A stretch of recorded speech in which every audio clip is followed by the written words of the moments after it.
Where are we? I don't know. We're in Ottawa. I forgot. It's your first time here? Third. No, it's your first time. It's my second time. So what's your first impression sa Ottawa? Matraffic. Say hi. Hi kids. I really don't know. Hi. I already picked tomorrow. Hello.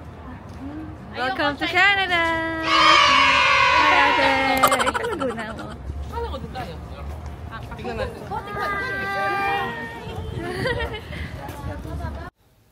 Hi guys, we're now in Ottawa. It's our first day here. So magsistay lang kami dito overnight.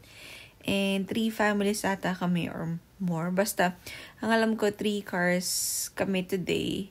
And then halos mga first timers yung mga kasama namin. Ayan. Papunta kami dun sa kakainan naming restaurant. Actually, meron kaming gusto dito yung Korean na restaurant. Kaya lang, closed ata siya today. Ayan, hi kay Ate Russell, kay Jed, Troy, Jayden. Si Ate Russell na busy naghahanap kung saan kami kakain, as usual. Nandito kami sa downtown. Ay, may dumaan na pogi, oh. Hello na. Dito sana kami, kaya lang, bad news, hindi na kami ma-entertain. Kasi nga, 13 adults kami, then 2 kids. So, lumipat kami. Tignan nyo naman sila. Mga malalabo mata. After dinner, bumalik lang kami sa hotel. Pinatulog yung mga bata. And then, kaming mga adults, lumabas muna. Kasi the night is still young. And then, the next day, kumain kami dito sa Kuya Eddie. Napakasakit. Kuya Eddie. Charot. Dito kami sa King Eddie nag-breakfast as recommended by Ate Russell. Ayan, of course, complete kami. And we made a reservation kasi nga sobrang dami namin. Hi, Belly. So, ayan. Pinapakain na yung twins. And kami naman, nag-decide kung anong orderin namin. And then, say hi to Tita Malen. So, first time niya dito sa Ottawa. Actually, first time niya dito sa Canada. And then, hi Raquel. Look at her. She's so pretty. Ayan, mga yan tita ko. From my mother's side, sayang nga wala si mommy kasi na-cancel yung flight niya. So, baka sa September nang dating niya. And then, yeah, we finally got our orders and I'm so ready to eat. Gutom na ako kasi sobrang late na to for my breakfast. And then, ayan, si Fafa Troy, nagpo-practice na siya. So cute. Aww. Si Troy di talaga mahilig sa bata yan. Pero wala na lang siyang choice. Kasi magkaka-baby na kami. And it's good practice for him na merong 2 bata nga dyan na kaya na niyang alagaan. I mean, kaya na niyang hawak-hawakan kasi hindi na sila yung baby na baby.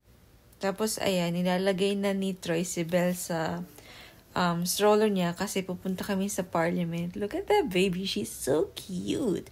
Ito namang si Troy hirap na hirap kasi nga first time nga niya. And like I said earlier, hindi naman siya mahilig sa bata talaga. But it's good na he's trying his best, diba? Tingnan niyo naman. Sobrang cute ng batang yan. Diyos ko po. Mine na yan. Mine. Talagang tinitignan niya si Troy. Oh. And good job, my love. You did well. Aww. Then, after eating, naglakad-lakad lang muna kami dito. Ang dami mga nagbebenta ng mga stuff. Anyways, may mga damit, may mga candles, tapos may mga food din. Tapos, ayan, nakipila na sila para makapagpa-picture dun sa may Ottawa na sign. So, ayan yan. Sobrang haba ng pila, pero okay lang kasi cooperative naman yung mga tao. Ayan, for the picture si Tita Malen. At may batang nagpabuhat na po. Medyo malayo din kasi yung pinuntahan namin. Tapos, sobrang init pa today. Kaya yan, kawawa din yung mga kids, diba?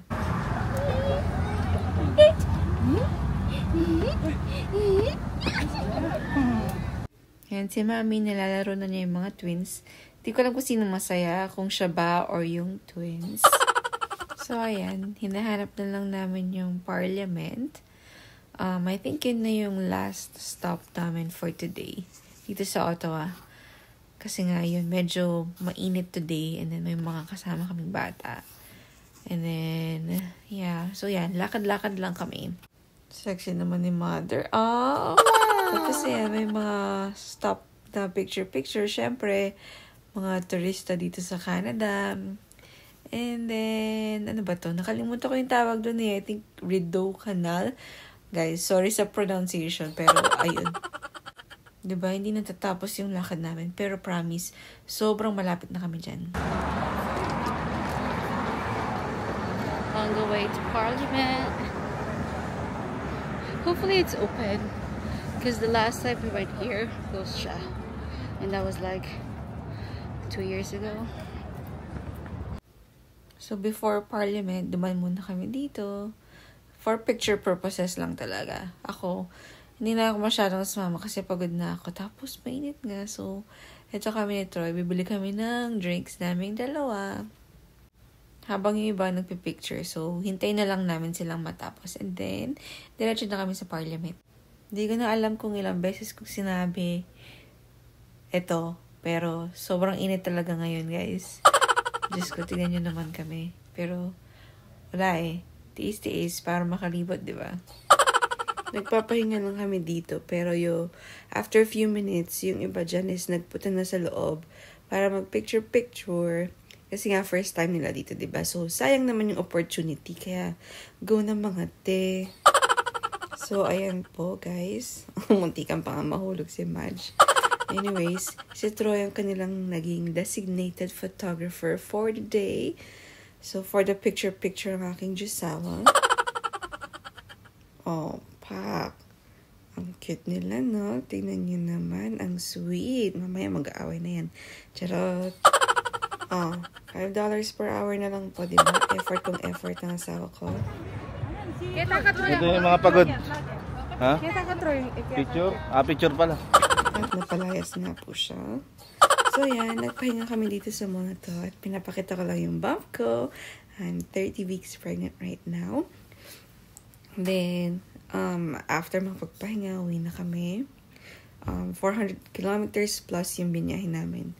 And then, yan, nung nakarating na kami sa city kung saan kami nakatira is, nag-decide kami magpa-car wash muna kasi ang dami naming napatay ng mga insekto sa daan. Napagod na nga itong driver namin kasi 5 hours ata yung binyahe namin. So, yun lang guys for today's video. Malapit na kami sa bahay. Bye!